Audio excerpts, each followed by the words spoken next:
क्या तुम भी वही व्यक्ति में से हो जो खुद को चैलेंज करने से डरता है? भाई, ये सोचने समझने का टाइम नहीं है। भाई, तू भी अगर अपनी जीवन में कुछ कर गुजरना चाहता है तो इस वीडियो को पूरे ध्यान से सुन, और अगर कुछ सीखकर लाइफ में कुछ करना नहीं चाहता तो ये वीडियो अभी छोड़कर जा सकता है। भाई, संयम हर व्यक्ति का वो आभूषण है जिसकी चमक व्यक्ति के जीवित रहने से लेकर उसके मरने के बाद तक रहती है। संयम को हर व्यक्ति के लिए सांसारिक भोग और संपूर्ण त्याग के मध्य का भाग कह सकते हैं। यह अपने ही खिलाफ युद्ध नहीं होता, बल्कि यह एक सिर्फ साधारण सा नियम पालन है जिसे किसी भी मूल्य पर न तोड़ा जाए। इस नियम का जितने बार पालन करेंगे उतने बार आपको परम शांति और सुख की प्राप्ति होती है। आध्यात्मिक दृष्टि से संयम आत्मा प्रमुख का गुण है। इसे आत्मा का एक सहज स्वभाव माना गया है। मानव जीवन में ऐसे कई नियम हैं जिनके द्वारा मानवीय जीवन को सुखद बनाया जा सकता है, लेकिन प्रेम से सुखद चित्त होकर नियम पालन करने पर संयम जिनके पास नहीं होता, जिनके पास संयम नहीं होता है, वो जीवन पर्यंत अपनी इंद्रियों बटा इच्छाओं के गुलाम बने रहते हैं और उन्हीं को संतुष्ट करने में लगे रहते हैं। लेकिन इच्छाओं की पूर्ति कभी भी संभव नहीं होती। इंद्रियों की भूख नित्य बढ़ती ही रहती है। इस प्रकार मनुष्य इंद्रियों का गुलाम बनकर अपने जीवन का बहुमूल्य समय बर्बाद करता रहता है। संयम से रहित इंद्रिय या इच्छा उस व्यक्ति एवं समाज को हमेशा पतन की ओर अग्रसर करती है। तो क्या इच्छाओं का दमन करना ही संयम है?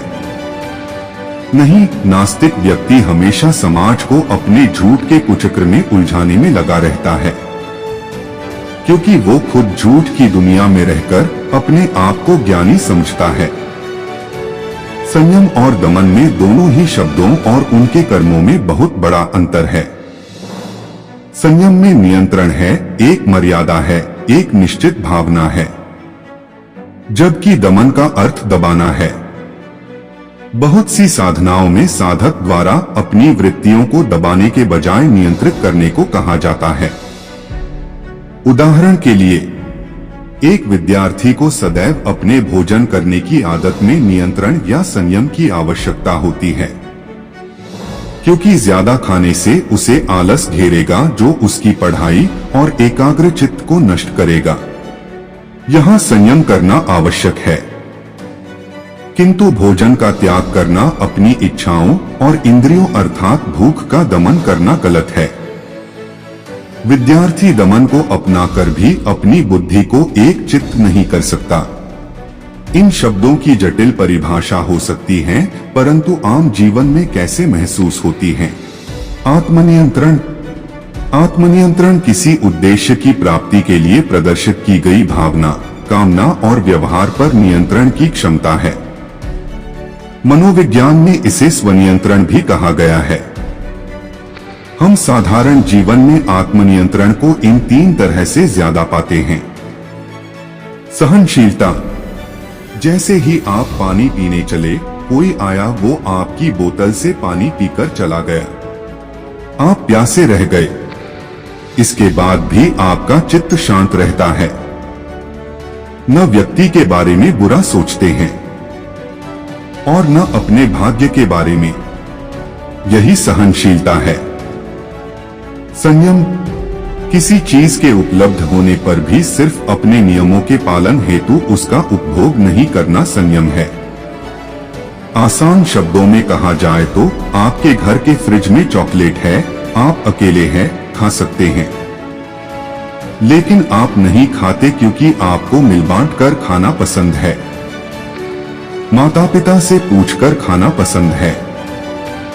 ये संयम है कि चॉकलेट आपके पास है, फिर भी इसको खाने का विचार त्याग दिया।